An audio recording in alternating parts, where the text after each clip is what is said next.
से बिना रुके, बिना थके आप सभी का बच्चों की तरह पालन पोषण कर रही हूँ।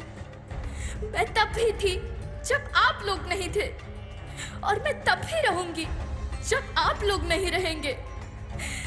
पर अब ऐसा लगता है कि मैं थक रही हूँ। आपकी धरती माँ थक रही है। रसायनों का छिड़काव, रासायनिक खाद और इन सब के कारण पानी एवं हवा में जहरीलापन, यही कारण है कि मैं थक रही हूँ। क्या आप जानते हैं कि इन रसायनों के जहरीलेपन से मेरी मिट्टी वैसे ही जलती है जैसे आपके शरीर पर कोई तेजाब डाल दे।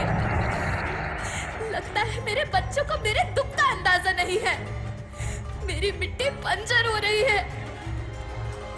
ये रसायन मेरी मिट्टी के उपजाऊपन को खत्म कर रहे हैं और उसमें पाए जाने वाला नमक मेरे शरीर पर मिर्च की तरह जल रहा है। मेरी फसलों की पैदावार कम हो रही है। मैं धीरे धीरे और थक रही हूँ।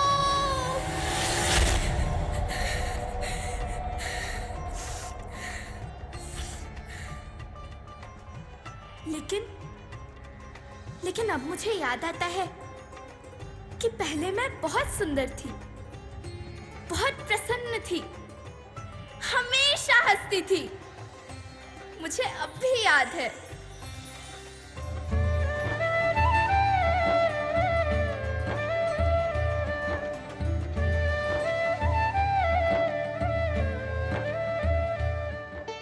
मैं तुम्हारी माँ सुंदर क्यों ना होती? मुझे तो सुंदर होना ही था, क्योंकि बीते जमाने में आप मेरे बच्चे ही तो अपनी माँ के रखवाले थे। आप लोग प्राकृतिक खेती करते थे, और फिर हमारी सभ्यता में तो प्रार्थना भी धरती कल्याण की है। ओम द्यौ शांति, अंतरिक्षः शांति, पृथ्वी शांति, ओषधयः शांति, वनस्पतयः शांति। ओम शांति शांति शांति।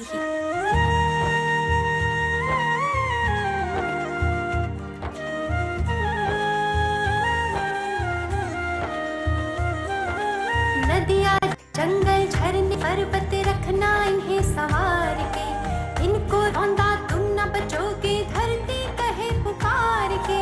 बेमौसम की वर्षा होती, कहीं पे मिट्टी बंजर बनती। बंजर मिट्टी और भी तपती, धरती कहे पुकार के।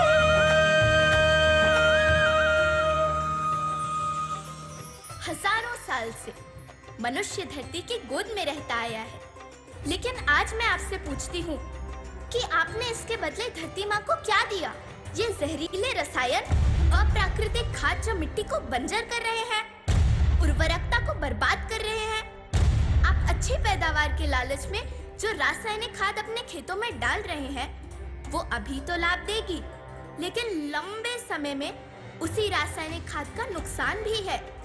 रासायनिक खाद जहर समान है, और तो और फसलों में पानी की खपत भी बढ़ गई है, जिससे खेती की लागत बढ़ रही है और पानी का स्तर जमीन के काफी नीचे जा रहा है।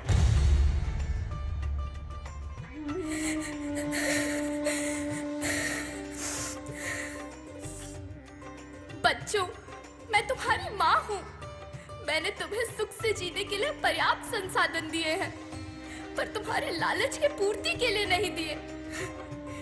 ऐसा लगता है कि थोड़ी सी अधिक पैदावार और अपने लालच के लिए आप सब अपनी अगली पीढ़ी, अपने बच्चे के भविष्य के बारे में सोचना भूल गए हैं। सोचो, क्या तुम अपने बच्चों को ऐसे खेत देना चाहते हो जो बंजर हो?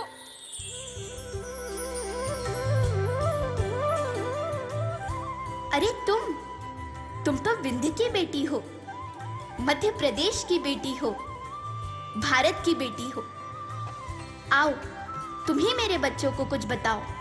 धरती माँ, हम तो अपने विंध्य के सवै जनन का केवल इतने कहे चाही थे कि प्राकृतिक खेती या समय के मार्ग बन चुकी है। प्राकृतिक खेती या उद्देश्य के साथ होत है कि जौने जमीन और हमरे मिट्टी के उर्वरकता बनी रहे। हम सबका प्रकृति के साथ मित्र जैसे व्यवहार करे चाहिए। हम अपना से आने वाली पीढ़ी की तरफ से यह विषय का ध्यान दे के सुने और देखे के विनती करी थी। अभी न संभले मेरे बच्चे तो फिर तुम पछताओगे। नेचुरल फार्मिंग न हुई तो हाथ धरे रह जाओगे। माँ का शोषण कौन है करता, कौन है मिट्टी जहर से भरता। जब से जैविक खाद को छोड़ा, खुशहाली से नाता तोड़ा। अभी न संभले मेरे बच्चे तो फिर तुम पछताओगे, तो फिर तुम पछताओगे।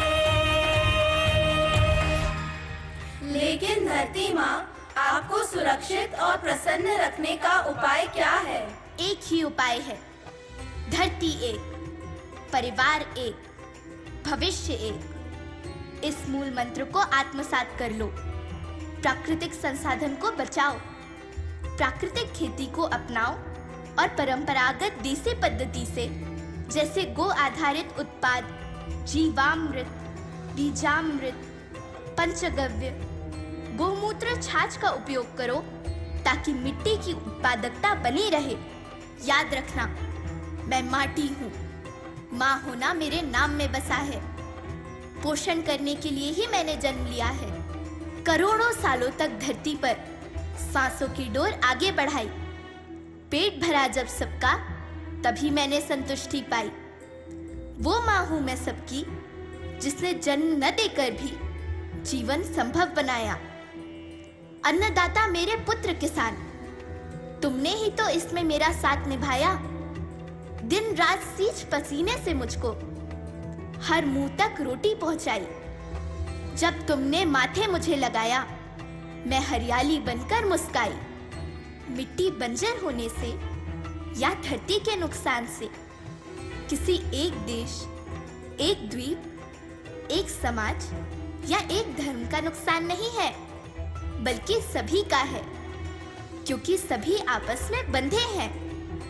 धरती की श्रृंखला टूटी, माला टूटी, सब बिखर जाएंगे, सब खत्म हो जाएंगे।